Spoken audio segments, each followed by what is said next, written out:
BBC বাংলার অধিবেশন আপনাদের স্বাগত। আজ আপনাদের সাথে লন্ডন স্টুডিও থেকে আছি মানসী বড়ুয়া, আর ঢাকায় আমার সাথে থাকছেন আকবর হোসেন।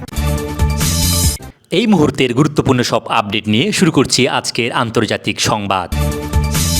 শুরুতে জানিয়ে দিচ্ছি, হরমুজ প্রণালীতে মার্কিন জাহাজকে ইরানের বার্তা, ইঞ্জিন বন্ধ করো, তল্লাশি হবে। এরপর থাকছে, আমেরিকার যুদ্ধজাহাজ টার্গেট করল ইরানের ড্রোন। আরও থাকছে, চীন ঠেকাতে ভারতকে ঘিরে ওয়াশিংটনের বড় ছক। এবং সর্বশেষ থাকছে, হাড্ডাহাড্ডি লড়াইয়ে ট্রাম্প খামেনি, সামনে কি হতে চলেছে।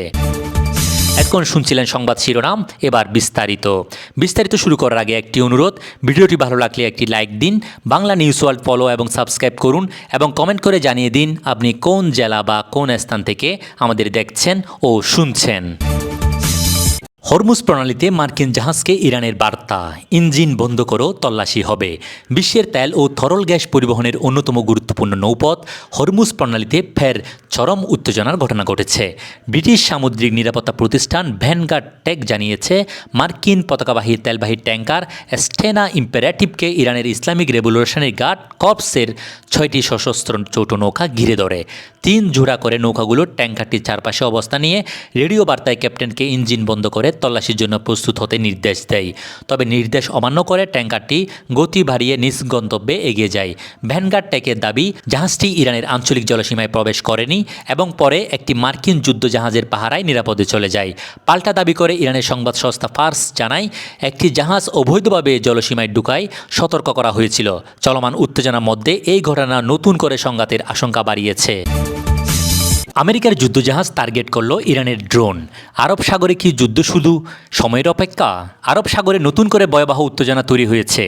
মঙ্গলবার ইরানের একটি ড্রোনকে গুলি করে ভূপাতিত করেছে মার্কিন সেনা। যুক্তরাষ্ট্রের সামরিক বাহিনীর বিবৃতিতে জানানো হয়, ড্রোনটি তাদের একটি বিমানবাহী রণতরীর দিকে দ্রুত গতিতে এগিয়ে আসছিল, যা সরাসরি নিরাপত্তা হুমকি হিসেবে বিবেচিত হয়। পরিস্থিতি নিয়ন্ত্রণে আনতে সঙ্গে সঙ্গে ব্যবস্থা নিয়ে ড্রোনটি ধ্বংস করা হয়। মার্কিন সংবাদ মাধ্যম নিউজ নেশন জানায়, ইন্দো প্যাসিফিক অঞ্চলে মোতায়েন থাকা একটি মার্কিন ক্যারিয়ার স্ট্রাইক গ্রুপকে ওয়াশিংটনের নির্দেশে সেন্ট্রাল কমান্ডের অধীনে আনা হয়।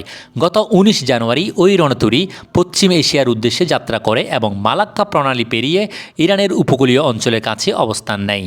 মঙ্গলবার হঠাৎ একটি ইরানি শাহিদ 139 ড্রোন রণতরীর দিকে এগিয়ে এলে সতর্ক হয় মার্কিন বাহিনী। রণতরী থেকে উড্ডয়ন করা একটি F-35 যুদ্ধবিমান ড্রোনটিকে লক্ষ্য করে গুলি চালায়। চীনকে ঠেকাতে ভারতকে ঘিরে বড় ছক, কূটনৈতিক পরিকল্পনায় যুক্তরাষ্ট্র এবার প্রকাশ্যভাবে ভারতকে কেন্দ্র করে চীনের প্রভাব মোকাবিলার কৌশল নিচ্ছে। ফেব্রুয়ারি 17 তারিখে ভারত কেন্দ্রিক একটি গুরুত্বপূর্ণ শুনানি আয়োজন করবে যুক্তরাষ্ট্র চীন অর্থনৈতিক ও নিরাপত্তা পর্যালোচনা কমিশন। এটি 2026 সালের প্রথম জনসমক্ষে কমিশনের শোনা হবে। শুনানিতে বিশেষ গুরুত্ব দেওয়া হবে ভারত চীন সম্পর্ক ও ইন্দো প্যাসিফিক অঞ্চলে শক্তির ভারসাম্য, সীমান্ত বিরোধ, ভারত মহাসাগরের নৌ চলাচল, ভারতের ভূমিকা এবং যুক্তরাষ্ট্র ভারত প্রতিরক্ষা ও নিরাপত্তা সহযোগিতা আলোচনার কেন্দ্রবিন্দু হবে। শুধু সামরিক নয়, অর্থনৈতিক দিকও ফোকাস থাকবে।